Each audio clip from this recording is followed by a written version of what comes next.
تو قرآن نازل ہو گیا تو اب اس پر عمل کیوں نہیں کرتے؟ ٹھیک ہے، تو مزید کیا کہا جا رہا ہے کہ اب کیا ہے، تمہارے پاس تمہارے رب کی طرف سے ایک دلیل روشن اور ہدایت اور رحمت آ گئی ہے، اب اس سے بڑھ کر ظالم کون ہوگا جو اللہ کی آیتوں کو جھٹلائے اور ان سے منہ موڑے۔ اللہ کی آیات سے کیا مراد ہے؟ اللہ کی آیات سے مراد اس کے وہ ارشادات بھی ہیں جو قرآن کے صورت میں لوگوں کے سامنے پیش کیے جا رہے ہیں، اور وہ نشانیاں بھی جو نبی صلی اللہ علیہ وسلم کی شخصیت اور آپ صلی اللہ علیہ وسلم پر ایمان لانے والوں کی پاکیزہ زندگی میں نمایاں نظر آ رہی تھیں، اور وہ سارے کائنات بھی جنہیں قرآن اپنی دعوت کی تائید میں شہادت کے طور پر پیش کر رہا تھا۔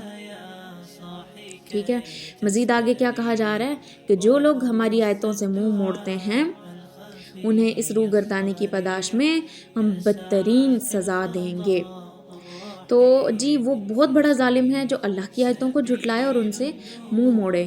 اور اس کے بارے میں کیا خیال ہے جو اللہ کے نبی کی باتوں کو جھٹلائے اور ان سے منہ موڑے؟ جی تو اس سلسلے میں قرآن کی آپ نے بہت دفعہ پڑھا کہ جو اللہ کی آیتوں کو جھٹلاتے ہیں ان کا کیا انجام ہوگا، مکمل آپ کو پتہ ہے،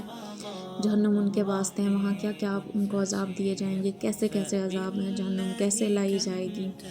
ہر طریقے سے۔ تو جو منکرین حدیث ہیں یا جو نبی صلی اللہ علیہ وسلم کی بات کا ہی انکار کر دیتے ہیں، ان کے بارے میں کیا خیال ہے؟ قرآن میں ہے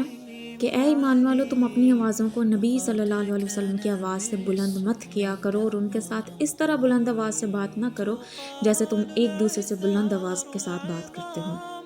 اگر ایسا کیا جائے گا تو کیا ہوگا کہ تمہارے سارے اعمال ہی غارت ہو جائیں اور تمہیں شعور تک بھی نہیں ہوگا۔ تو ایک تو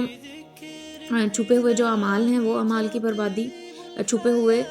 گناہ جو ہیں وہ اعمال کی بربادی کا سبب بنتے ہیں، اور دوسرا نبی کی آواز سے اونچی آواز اگر کی جائے گی تو اعمال برباد ہو جائیں گے۔ اور جب نبی صلی اللہ علیہ وسلم کے روضہ مبارک پر جایا جائے نا تو ان جالیوں پہ یہی آیت جو ہے نا وہ کنندہ ہے اور لکھی ہوئی ہے کہ نبی کی آواز سے اونچی آواز تمہاری نہیں ہونی چاہیے، اور وہاں پہ بھی جب درود پڑھا جاتا ہے، سلام پڑھا جاتا ہے تو دھیمی آواز میں، ٹھیک ہے۔ لیکن جو نبی صلی اللہ علیہ وسلم کی بات کا انکار کر رہے ہیں تو وہ کیا کر رہے ہیں؟ لوگوں کے سامنے حدیث بیان کرو نا تو یوں جھٹ میں چٹکی بجاتے اس کا انکار کرتے ہیں، تو یہ کیا ہے؟ یہ بھی تو بے ادبی ہے۔ یہ نبی صلی اللہ علیہ وسلم کی بات سے زیادہ اونچی آواز میں بات کر کے ان کی بات کو دبا دیتے ہیں اور ان کی آواز سے کہیں اونچی آواز کرتے ہیں۔ تو ایسے تمام لوگوں کے لیے جو حدیث کے انکاری ہیں یا جو اہل حدیث کو برا سمجھتے ہیں، میں ایک فرقے کی جو ہے نا وہ تائید نہیں کر رہی، ٹھیک ہے، میں فرقہ واریت کے سخت خلاف ہوں، لیکن لوگ ڈائریکٹ یعنی کوئی سوچتا ہی نہیں ہے اور حدیث کا میں خود تبلیغ